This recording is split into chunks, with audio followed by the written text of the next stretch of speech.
हरिओम. चिंतन. विषय आहे स्वयात्रा. स्वयात्रा याचा अर्थ आत्मपरब्रह्म पुरुषोत्तमाच्या योगधामी यात्रा करणे, त्याच्याद्वारे पोहोचणे.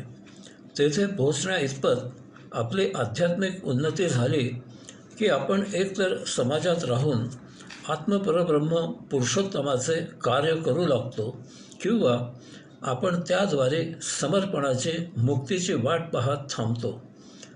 श्रीमद भगवद्गीतेमध्ये भगवंत श्री सांगतात, या इदं परमं गृह्यं मद्भक्तेष्याभिधास्यति भक्तिं मयि परां कृत्वा मामैष्यत्य संशयः. अध्याय 18, ओवी क्रमांक 68. याचप्रमाणे न च तस्मान्मनुष्येषु कश्चिन्मे प्रियकृत्तमः भविता न च मे तस्मादन्यः प्रियतरो भुवि. अध्याय 18, श्लोक क्रमांक 69. माझी भक्ती करून जो माझ्या या परमगुह्य तत्त्वज्ञानाचा माझ्या भक्तांमध्ये प्रचार आणि प्रसार करण्याचे कार्य करतो, तो निःसंशय मलाच प्राप्त होतो. या जगात त्याच्या इतका प्रिय आणखी कोणीही मला नाही. कारण अशा कार्यामुळे आध्यात्मिक तत्त्वज्ञानाची माहिती आणि महती सर्वसामान्य जनांना होते. त्यातील काही जण मुक्तीसाठी उद्युक्त होतात. मानवी देही मुक्ती हीच एकमेव अपेक्षा आहे. मुक्त होणे हा मानवी मूलभूत स्वभाव आहे.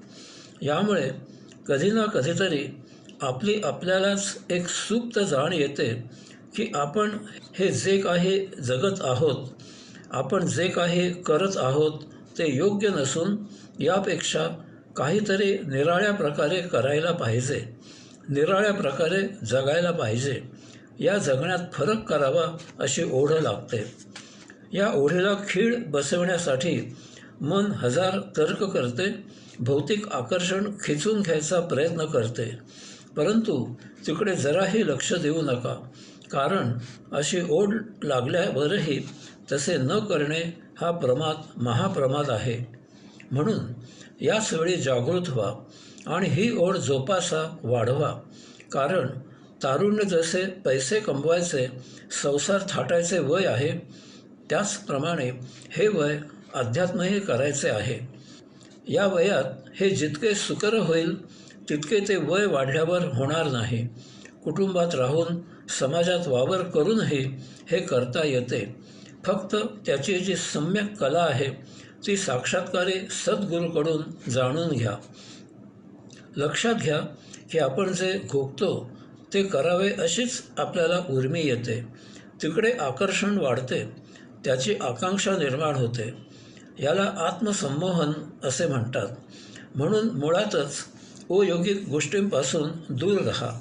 आपले मित्र, नातेवाईक, जवळचे इत्यादी आपल्याला भौतिकाकडे ओढायचा प्रयत्न करतील, आपली कुचेष्टाही करतील.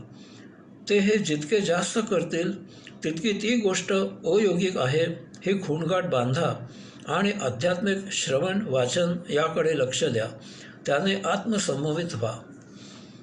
भौतिकाचे सारे सुख इतरांपासून मिळते.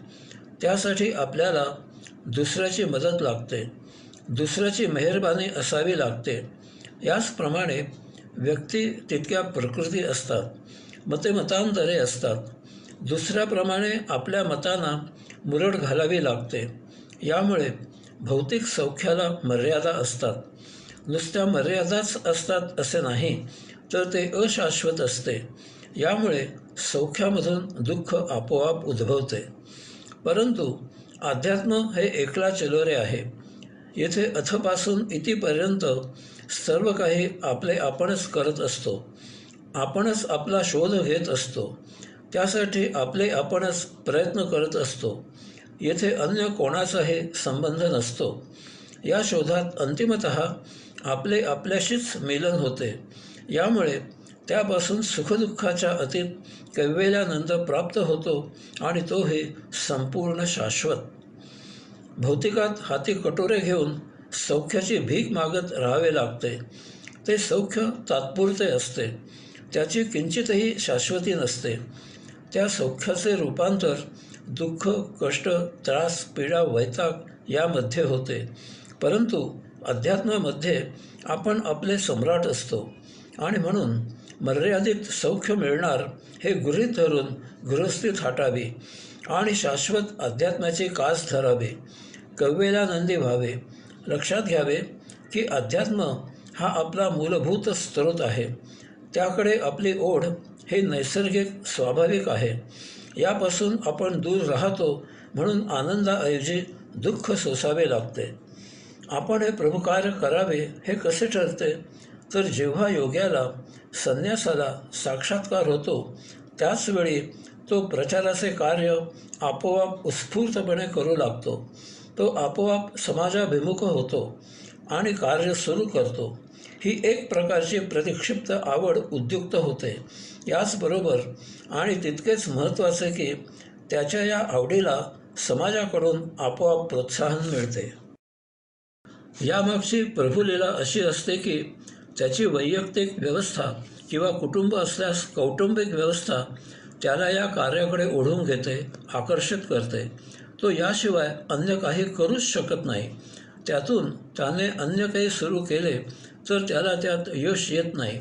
परंतु जेव्हा तो प्रभुकार्य करू लागतो त्यावेळी त्याला योगक्षेमम वहाम्यहम याची प्रचिती येते. संतश्रेष्ठ तुकाराम महाराज पिढ्यानपिढ्या असलेल्या दुकानदारीचा व्यवसाय करू शकले नाहीत. त्यांनी प्रभुकार्य केले. त्यांच्या अभंगांची गाथा निर्माण झाली. जगद्गुरू झाले. समर्थ श्री रामदास स्वामी गृहस्थी थाटू शकले नाहीत. बोहल्यावरून धूम ठोकली. जगाला दिपविणारे मनाचे श्लोक, दासबोध, आत्माराम अशा अद्वितीय ग्रंथांची निर्मिती केली. काही साक्षात्कारी योगी संन्यासी स्वभावतःच असे असतात की त्यांना इतरांना सांगण्याची, शिकविण्याची, ज्ञान प्रदान करण्याची कलाच असते.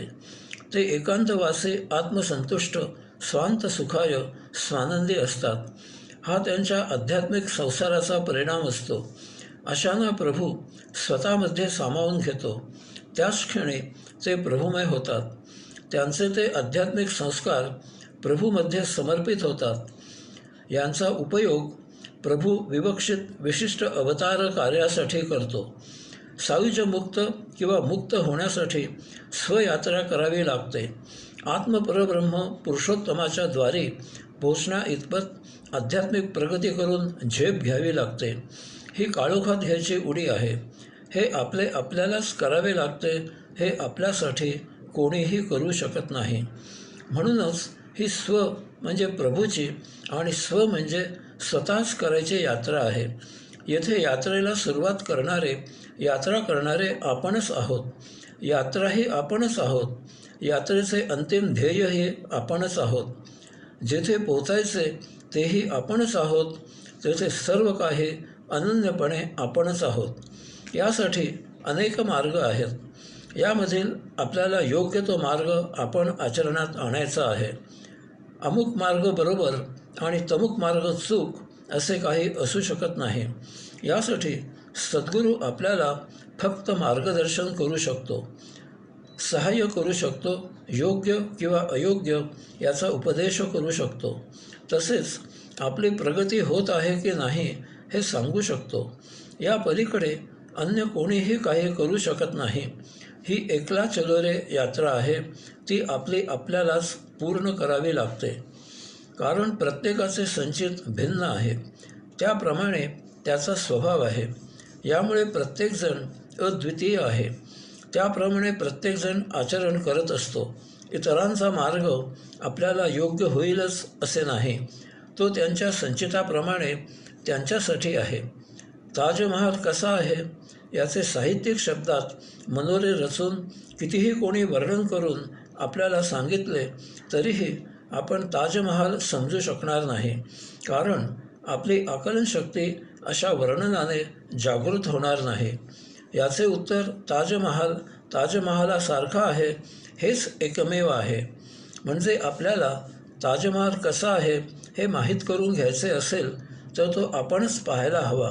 यासाठी स्वानुभवच आपली आकलनशक्ती जागृत करू शकते आणि पूर्ण समाधानी करू शकते.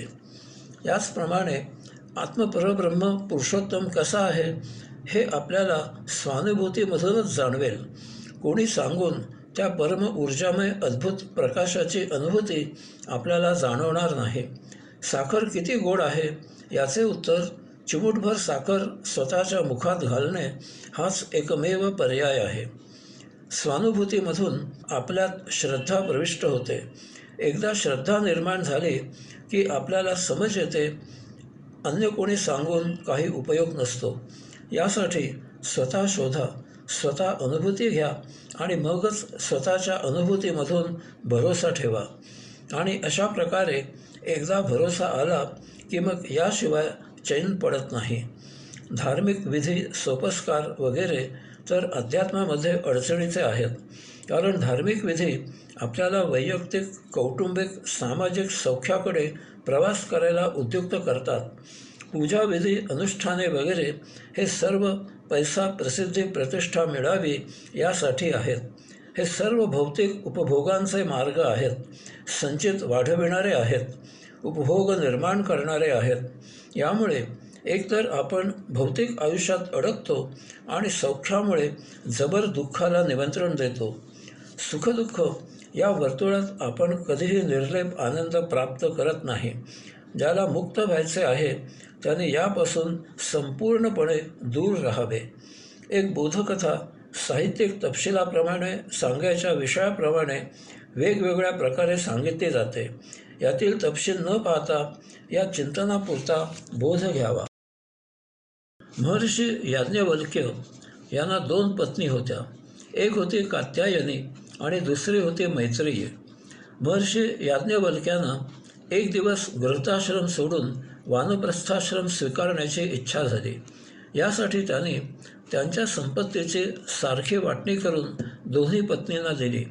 कात्यायनीने याचा स्वीकार करून यासाठी मान्यता दिली, परंतु मैत्रेयीने याला नकार दिला. तिने याज्ञवल्क्यांना विचारले की आपण वनात जायला निघाला आहात आणि संपत्तीची वाटणी करून आम्हाला दिली, याचा अर्थ आपल्याला या संपत्तीचे महत्त्व वाटत आहे आणि तरीही आपण वनात जात आहात. याचे कारण मला समजावून द्यावे. याज्ञवल्क्यांनी मैत्रेयीला यामधील अध्यात्म समजावून दिले. त्याबरोबर मैत्रेयीने तिच्या वाटणीची संपत्ती कात्यायनीला दिली आणि ते याज्ञवल्क्यांबरोबर वनात गेली. तेथे तिने त्यांच्याबरोबर घोर तपश्चर्या केली आणि याज्ञवल्क्यांबरोबरच मुक्त झाली. यामुळे अशा प्रकारे कात्यायनीला याज्ञवल्क्यांची संपूर्ण भौतिक संपत्ती मिळाली.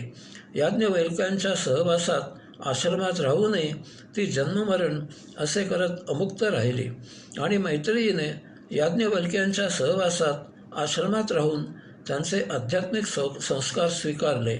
यामुळे तिला याज्ञवल्क्यांमुळे आध्यात्मिक संपत्ती मिळाली. ती याज्ञवल्क्यांप्रमाणे यथाकाळी मुक्त झाली. या बोधकथेचा आशय लक्षात घेऊन स्वयात्रा करायची की नाही याचा पक्का निर्णय पूर्ण विचारांती आपण करायचा आहे. भौतिक आयुष्य की आध्यात्मिक जीवन याचा निर्णय आपला आपणच करायचा आहे. कारण भौतिकाचे आकर्षण, मोह, माया महाविचित्र आहे. येथे धरसोडपणा करून चालत नाही. येथे दोन्ही दगडावर पाय ठेवता येत नाही. तसे केल्यास आपण भरकटतो आणि शेवटी मानसिक रुग्ण होतो. एका महादुर्मिळ मानवी देहाचा जन्म वाया जातो. याचबरोबर स्वयात्रेसाठी याज्ञवल्क्यांप्रमाणे, मैत्रेयीप्रमाणे घर, कुटुंब, समाज सोडायची आवश्यकता नाही हेही लक्षात घ्यावे. स्वयात्रेसाठी अरण्यात जाणे हे त्या काळी सुसंगत होते. आजच्या काळामध्ये हे विसंगत आहे. त्या काळी ऋषी, मुनी, तपस्वी, वीतरागी यांना राजाश्रय होता. अशांबद्दल सर्वसामान्य जनांना अतीव आदर होता.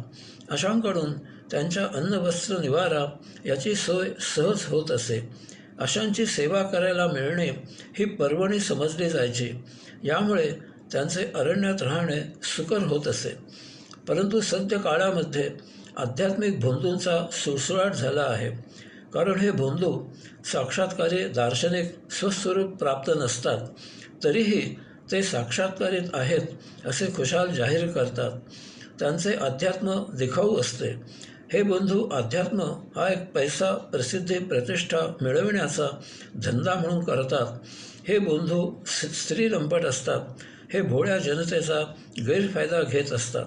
यामुळे ज्याला तपश्चर्या करायची असेल, वितरागी होऊन ध्यानसाधना करायची असेल, त्यांना अन्न, वस्त्र, निवारा याची सोय स्वतःच पाहावी लागते. यास्तव तारुण्यात आध्यात्मिक साधना उपासना करत असताना गीतेच्या आदेशाप्रमाणे कर्मयोग करावा. उपनिषदांच्या आदेशाप्रमाणे 100 वर्षे जगण्याची तयारी ठेवावी. त्याप्रमाणे आवश्यक धन जमवावे. शेवटपर्यंत आर्थिकदृष्ट्या स्वावलंबी असावे.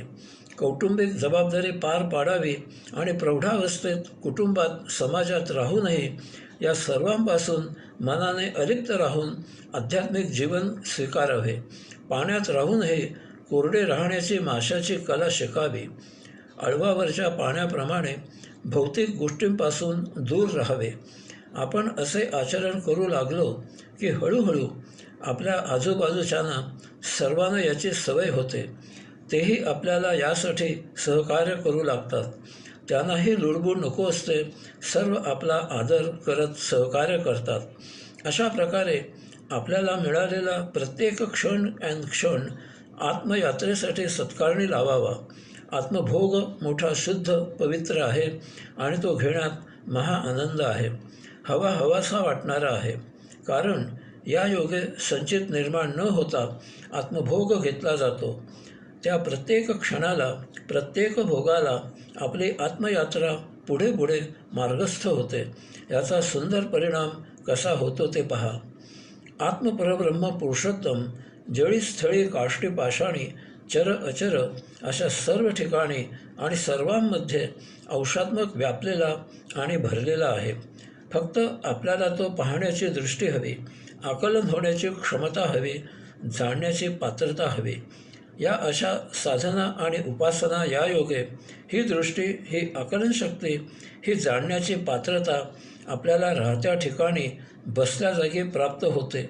कारण जाण येते, ज्ञान प्राप्त होते, अनुभूती मिळते की संसार अध्यात्माच्या विपरीत नसून तो संसाराच्या अतीत आहे हे उमजते.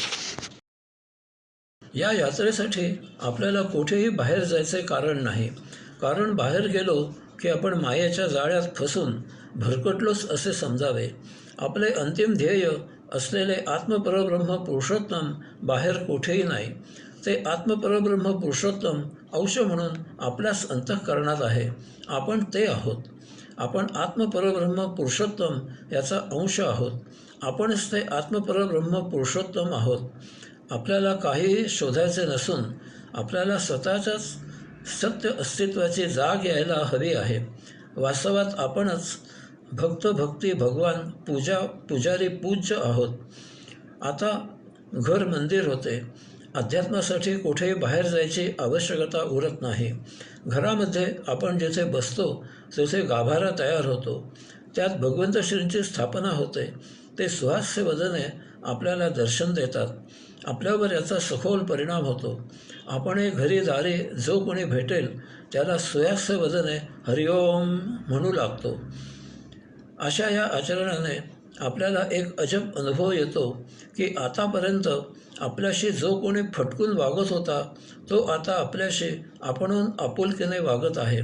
याचबरोबर आपण ज्याच्याशी आतापर्यंत फटकून वागत होतो त्यांच्याशी आपण आपुलकीने वागत आहोत. याचबरोबर आपण कोणालाही दूर ठेवत नाही आणि जवळही करत नाही. एक सम्यक आचरण सुरू होते. आपली साधना उपासना मोठ्या आनंदात सुरू असते.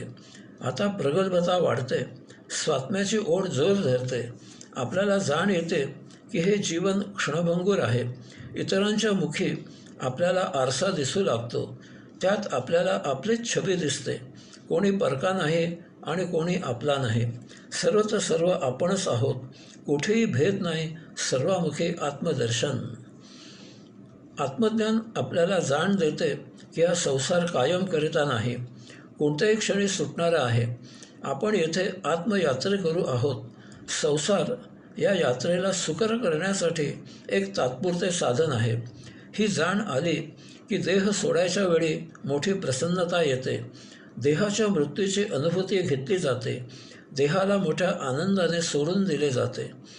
अशा या आत्मज्ञानाचा परिणाम म्हणून आता उर्वरित जीवन जगायची कला आत्मसात होते.